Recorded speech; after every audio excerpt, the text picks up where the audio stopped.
Welcome back to Cord Cutting Today, where we break down some of the biggest stories happening in the world of cord cutting, including today, Roku's issuing a mandatory terms of service change. You have to physically click to agree to it. You can't opt out on the screen. There is a way to opt out. We'll tell you what. It's a little complicated, but you can do it.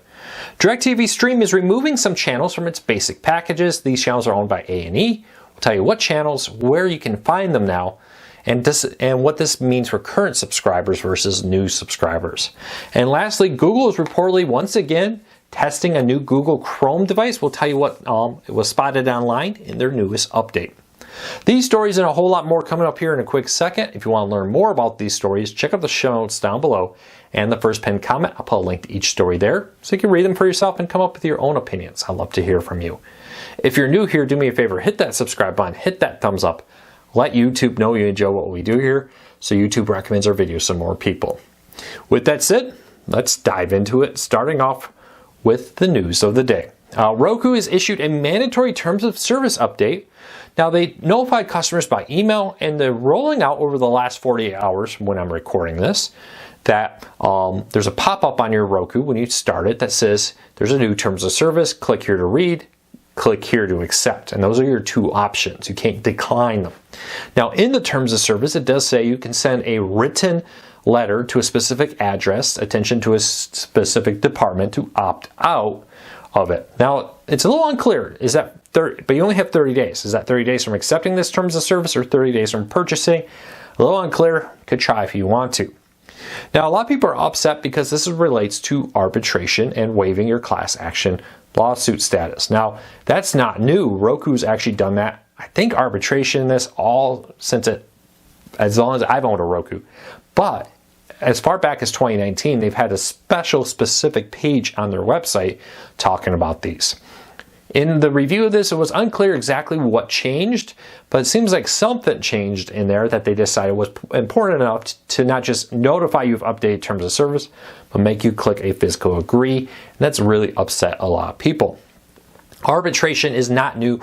Most major tech companies have it in their paperwork that you agree to arbitration rather than going straight to court with it. Now, arbitration deals have been thrown on the past and allowed lawsuits to go forward. We'll see how this plays out. It's unclear why they're exactly doing this now. Again, though, a few things. Arbitration, not new. I got a lot of messages that Roku was adding arbitration, and they're not. They've had arbitration for many years in their terms of service, and since 2019, they've even had a specific page on their help site to explain why they have arbitration, what it means, and more. So we'll keep a close eye on this. You cannot avoid this. If you do not accept the terms, your only option is to turn your Roku off and not use it. And again, though, you can write them in the terms of service. It does give you an address to write a physical letter to opt out of it. Make sure you read all the terms there to make sure you're supplying them all the information they need for it. If you just write a letter saying opt me out, they may not know who you are. So make sure you follow the steps in there. We get that from time to time. You get an email that says something like, unsubscribing. We're like, unsubscribing from what? It turns out they're trying to unsubscribe from a streaming service and they're contacting us. Make sure you read the terms of service. It expressly tells you where to mail it and what you need to tell them in order to opt out. Again, though, not new. I am very curious why they're doing this now. Some people have reported online that it seems like Roku hired a new law firm, and maybe that law firm decided the wording wasn't the way they wanted it and wanted some new wording. That seems to be the most prevalent. But this does come a few weeks after the OS 13 beta was sent to developers. Now, Roku's working on a major rehaul of its OS system with some cool features. We'll break those down soon, but it seems that Roku is testing out many different features here for the device, and maybe that's why they're doing this new updated terms of service. All right, let's keep moving along. DirecTV Stream has removed A&E, Lifetime, History, and more from some of its cheaper TV packages. Now, DirecTV Stream is the only one impacted by this, and it only affects new customers. If you're a DirecTV Stream customer who has their basic entertainment package, you're apparently at this time keeping those channels. New subscribers to the entertainment package will not get A&E, History, Life, and Vice. You'll need to go up to its more expensive choice or higher packages to keep these channels. We reached out to DirecTV for comment. did not get a reply. This was first spotted by Streaming Better. Check out a link in the show notes down below to our site for the full story here. But again, this change only affects new customers, and current customers seem to be able to keep it. If you do want these channels, you just need to go to a more expensive package. Now, interestingly for A&E, there's not a lot of streaming services that carry their channels. You can get them on cheaper ones like Philo and Friendly TV. YouTube TV and others do not carry them. And now YouTube TV does not carry them. And now DirecTV puts them in a higher package. Be interesting to see, what the decision was, what renegotiation here, what exactly caused that change. But for DirecTV, this means that they get to keep more money. They don't have to pay for new subscribers who get that package. They don't have to pay A&E a portion of that every month. All right, moving along, Google is reportedly building a new Chromecast with Google TV. Now, this is not new. We've talked about this on and off for the last years. It keeps appearing in documents. Well, and as far as back at January 2023, 9 to 5, Google spotted documents inside its apps talking about this new Chromecast. Well, now Google has once again discovered it in a list of its new beta, Android 14 beta, that lists a new Chromecast right next to the current Chromecast. Google has a long history of doing this. In their betas, they list all the devices this supports. And right there was this current Chromecast and a new Chromecast model listed as being supported. We've done this in the past where they slip it out this way. Not entirely new here. So keep that in mind. But it's really interesting to see. Question is now, will it actually hit the market or not? Well, hopefully soon. It's been some time since a Chromecast with Google TV has come out. Earlier leaks showed a slightly updated remote with some new options on the remote. Beyond that, we'll have to wait and see what Google announces as new with this device. All right, if you're looking to save a little money, Amazon Prime's channels, which is the way you can subscribe to streaming services through the Amazon Prime Video app, has some new bundles that give you discounts on Max and Cinemax, along with MGM Plus and AMC Plus. With these new bundles, you can save money if you subscribe to them as a bundle together. For example, the MGM Plus and AMC bundle will save you $4.99 a month if you subscribe to both together. This will give you both the MGM Plus and AMC Plus for only $10.99. Same with Cinemax and Max. You can get the bundled version of both for $4.99. I believe this is the HD version, not the 4K version of Max, just to be clear. But you can get this and save $4.99. Both of those services combined is $20.99. So again, you're only going to want to do this if you already subscribe to these services, but it's a great way to get multiple services bundled and save money. All right, it is March. New streaming channels coming out to many different services, including Amazon Freevee. Amazon has announced 14 new channels. Most of these are Spanish language news channels, but there's a few others, including a March Madness channel coming March 19th. That'll give you highlights and all the information and replays, including full classic games replayed on the channel. Available through Amazon Freevee as we get ready for March Madness to kick off.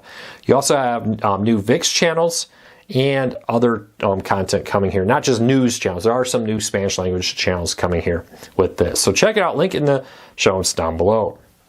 If you use YouTube for your TV, you may have noticed that there's a new creator page.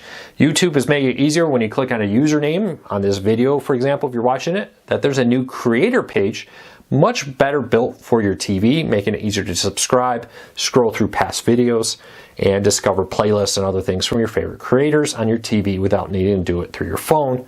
Kind of like this change? Hey, make sure you hit that subscribe button, hit that thumbs up. It really does help us. And lastly, two independent streaming services are merging together. MHZ Choice and Topic are two streaming services that focus heavily on mystery and international programming. They're both owned by the same company, and now they're going to merge Topic into MHZ Choice. Now, if you got the Curiosity bundle, you had an offer to get Topic very cheap through Curiosity Stream. And it does appear what some people have told me is that they are going to get this new merge MHC bundle here. I'm unsure about pricing. MHC Choice, it was slightly expensive, more expensive than Topic. I'm unsure if that is going to, how that's going to impact Topic. They say customers impacted by this merger will get an email soon. It's one more example of how the market's consolidating. I've said this for years. There are too many streaming services on the market for the market to support. There's just not enough people willing to spend enough to subscribe to all these services to make them profitable. By going and combining these two into a single service, they grow their catalog, making them much more attractive, and maybe making them more likely for people to subscribe to. We'll keep a close eye on it. All right, let's get into the question of the day, because I get a lot of questions about this out there. But if you have a question for me that you want me to answer, leave me a comment down below and in the first pinned comment. I'll love to hear your questions. Start off with something like a question for Luke. Now, one of the questions I've been getting a lot is, we talked last week about Dish possibly going bankrupt. And I had a lot of questions. What does this mean for Boost Mobile? What does this mean for Sling TV? So I wanted to address that again in this video. Dish is suffering money problems, and in an SEC filing related to their quarterly earnings, they included a future risk of running out of money, that they face a very serious risk of needing to raise new money to finish the build out of their 5G network. To continue operations, they're losing millions of dollars every quarter. So what happens if they do go in bankruptcy? Well, for one, I believe this will be a restructuring bankruptcy, much like how Bally Sports went in bankruptcy. Bally Sports has been in bankruptcy for about a year now.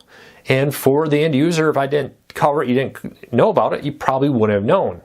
For the most part, most Bally Sports stations have continued. One has shut down. A few sports teams have left at the choice of Bally Sports or not renewed their contract. So what does that mean for Dish? Well, probably the same thing. This is a restructuring. They're going to continue business during this. Wireless, if you're a Boost wireless customer, you're a Sling TV or a Dish TV customer, probably no change. Now, they're going to be trying to restructure their debt with lenders so that they can get better payment terms, maybe to delay payment, redo things, strike better deals here, basically renegotiate their debt. This comes, though, as Dish does have options. They own a lot of spectrum for 5G. And that there's talk that they're trying to raise funds by basically using that as collateral to raise new funds. It's very possible that they don't end up in bankruptcy at all if they're able to secure new investors to cover the reported several $billion they need to finish the build out of their 5G network to meet all the FCC requirements, for example. We'll keep a very close eye on this.